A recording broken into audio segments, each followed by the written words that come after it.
Encouraged to hear your comments about enforcement, but I just wanted to detail a complaint that I myself had reported on Friday on a specific location that was open over the holidays and also on the Sabbath.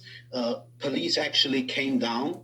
They were there for 15 minutes, but they were clueless. They didn't even know that there's such a restriction against opening such locations, and they didn't disperse the crowd. It was an hour before Sabbath came in, an hour before the services were to be conducted, and the entire Sabbath, which is Friday night, Sabbath morning, and in the evening, there were over 40 people in that specific location. I cannot confirm about other locations, but although I know a majority of shuls were officially closed, I know from people who have confirmed to me that some shuls were open and have been open over the past few weeks. So when you talk about enforcement, can you clarify, first of all, what kind of enforcement and how will you, as the mayor of New York City, in order to save lives, make sure that these are not just warnings,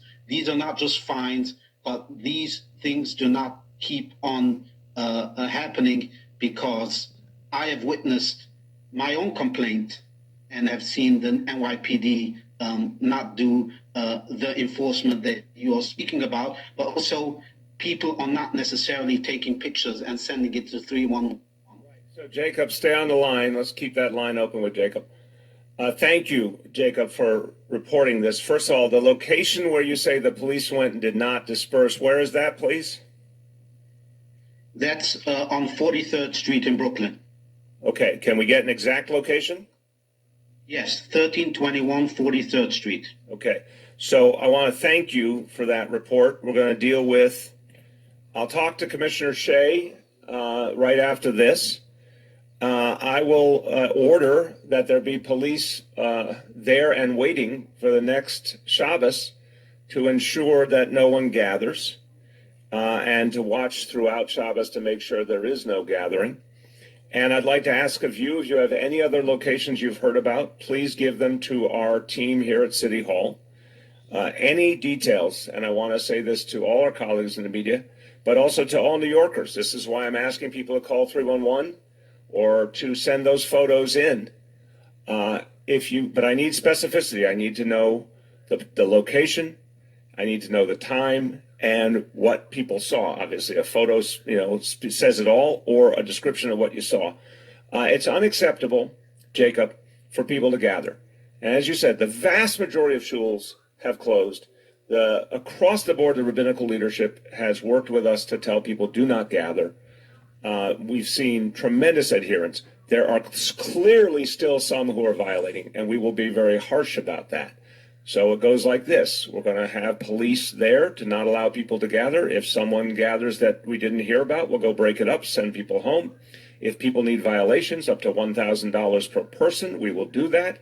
Again, we don't want to do arrests unless someone is absolutely refusing police instructions, then arrest is an option as well. But we have been over this and over this. So all we got to do now is know the locations. Commissioner Shea has been abundantly clear that there will be full enforcement. And anyone who gives me a location, I will make sure the police are there. And if for any reason the police don't follow through, then that precinct commander will be in trouble. It's as simple as that. This is a crisis. This is about saving lives. So this is real serious stuff. So let's be really clear. It's going to be super easy to tell who's doing their job and not doing their job. Just give me the places and the times, and we will do the rest.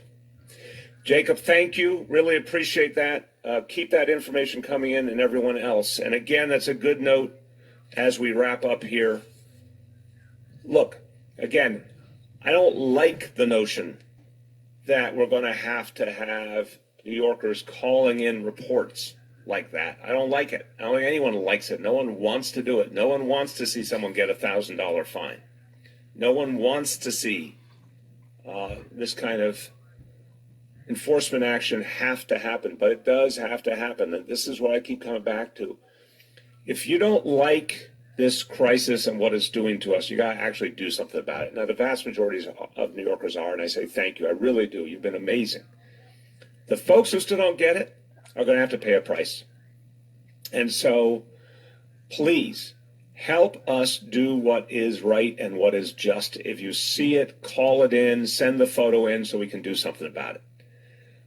Anyone who's ignoring these instructions is putting other people's lives in danger. And, I would say to people across all communities, every part of the city, all families, all cultures, every neighborhood, people love our elders. We respect our elders. They're the ones who are in danger.